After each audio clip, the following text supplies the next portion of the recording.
If you want a different kind of film study, definitely check out my movie channel. We're having a lot of fun on there. I just made a video talking about ticking clocks in writing, how that can really add suspense to a scene. And it also explains why some movie scenes were boring because it didn't have that thing. So definitely check that out, or some movie reviews on there, or just, hey, go over and say hi. Either way, don't worry, I don't spoil anything unless I tell you beforehand I'm going to spoil something. So definitely check that out. Anyways, back to your regularly scheduled video. Let's talk about McCorkle. I actually thought that, again, not a great statistical day, but I actually think he's played well these past few weeks now.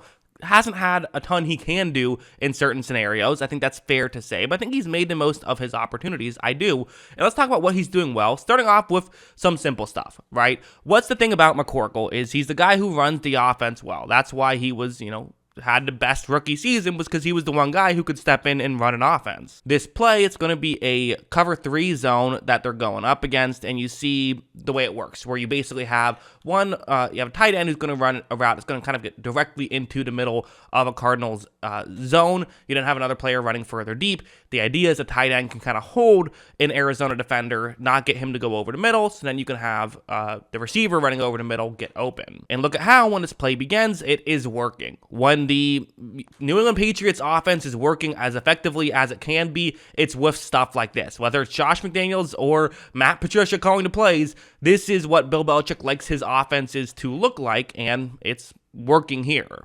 Watch as Mac Jones does fit it perfectly through the gap, and they're able to get a big completion to Devontae Parker. And being able to get those easy completions can definitely be a big impact and really help out the New England Patriots. And it's something that they haven't had a ton of this year. But I think the nice thing, if you're a Patriots fan, is when you see this stuff, you say, okay, at least when we do have stuff working and when guys are getting open, Jones is looking good. And that's something you want to see happen. Because again, it's been a disappointing year for Mac Jones. It has. But the fact that he's at least still looked good when things are going well, I think can at least lead you to believe it's not like he all of a sudden forgot how to play football.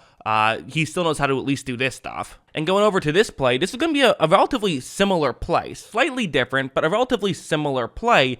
Watch what happens. Jones takes a snap. You have the clear out route really is the deep route on that one. You have kind of a little bubble in the middle this time, so it's working similarly but different, kind of getting the route that was a setup route last time to be the main route for Jones to look towards. You see that it's open, but it's not wide open. There's a bubble, but if a Cardinal player has a quick reaction to this, he could get over and knock the ball away or even get an interception. So for Jones, getting the ball out quickly is going to be key here. And if you look at him, he's already into throwing motion, which is what you want. Get rid of the football quickly, go fast, make your decision quickly, and run the offense well. This is what can create a very good quarterback play or very poor quarterback play if you don't do this. Also, Jones's throw is right on the money. So again, kind of something that I think at first glance doesn't look that impressive. Hitting an open guy, whatever. But the reality is he's doing stuff to allow those players to get open and hitting them in the right spot. And part of being a good quarterback is throwing to the open guy,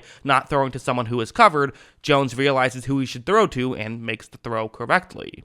And I do think, going over to something like this, there were some higher degree of difficulty plays that I would also say Jones did a good job with, like something like this, where it's going to be a zone coverage play. But worth noting, if you count the circles, you don't have to count, I will tell you, there are 8 circles out there. This is not a traditional play. This is just a 3-man rush. So because of that, all the gaps in coverage going to be a little bit smaller. When you already factor in, this is sort of, an out route against zone coverage can already be kind of tricky, not the biggest gap as a whole. It's going to be even smaller on this play. Watch as Jones takes a snap, and again, takes his time as he should, right? 3-man rush, one important thing to do is to not panic there because you are going to have some extra time. Mac Jones in this situation, again, has a bubble to throw to, right? I'm saying higher degree difficulty plays. This isn't one of those Patrick Mahomes, throwing left-handed behind his back type plays. No, but it's still, Nelson Aguilar is not wide open. This timing has to be really good on this play, and the throw is going to have to be good on this play. And both of them are, look at Jones's throw, exactly where he wanted to put it and exactly when he wanted to put it to allow Aguilar to make that grab. And just being able to do stuff like that consistently, that's what we saw rookie Mac Jones do, and that's what we've seen Mac Jones do, in my opinion, these past 3 weeks, even though some of the numbers might not back that up. I thought even last week he did a pretty good job in a tough situation.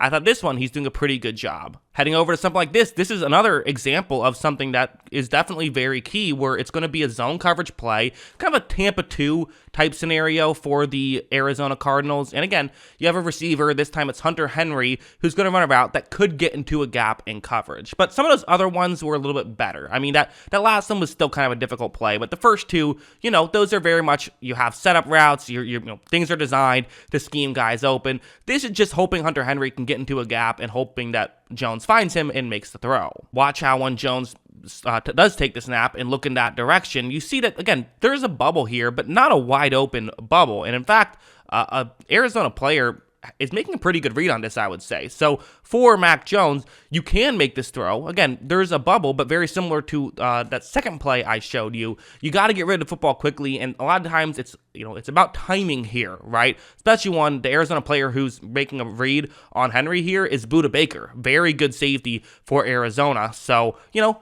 going to have to get it there in a hurry.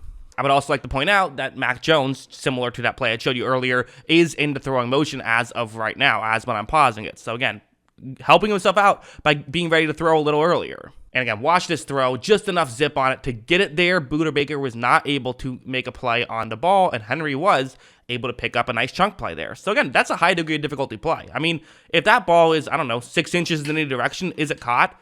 Maybe, I don't know. But, the reality is it wasn't, because it was perfectly put where Mac Jones wanted it to be put, and so that's pretty good, I would say. Heading over here now, I have to say, this is an issue. This is just an issue with the New England Patriots is, I'm going to criticize them a little bit. I'm going to criticize Bill Belichick a little bit. I think that, they made some questionable decisions this offseason with, kind of not going after a number one receiver like many thought they could. Do you go after like Amari Cooper and make a trade for that? They decide not to kind of stick with what they have, make some smaller moves, but for the most part, don't make anything massive. The receiving core hasn't been a total mess. I mean, Devontae Parker, who they added, has looked good. Jacoby Myers has looked good.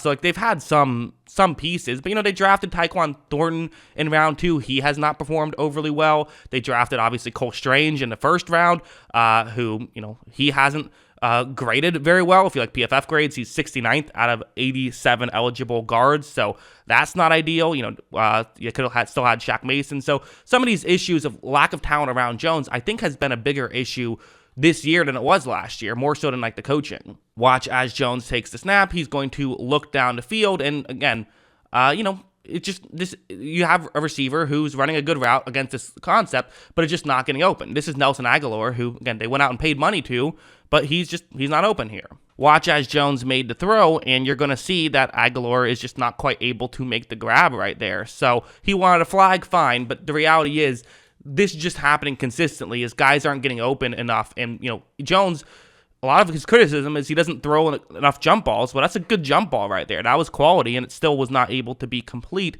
So for Mac Jones, I think the biggest way he could play better is just if there's talent around him that made it easier for him to play better. I think that would be the key thing. And right now, they just, they haven't had that, right? Kendrick Bourne has been in and out of the lineup. I don't know what's happened to him, but he was such a key piece last year, has not really done much this year. I think that, their running game has still been very good, and their offensive line, I would still say, has definitely some stars on it with David Andrews and Michael Onwenu, but it's been inconsistent this year, I would say, especially at the tackle position. So, I think there's been a lack of talent around Jones this year, and I think it showed. I do. And I think that's hurt him more than, I don't think he's playing actually that bad, especially these past few weeks. He did have some rough games. I'm not trying to say that, but I think he's played well these past few games. That's what I think. What do you guys think? Let me know in the comments below.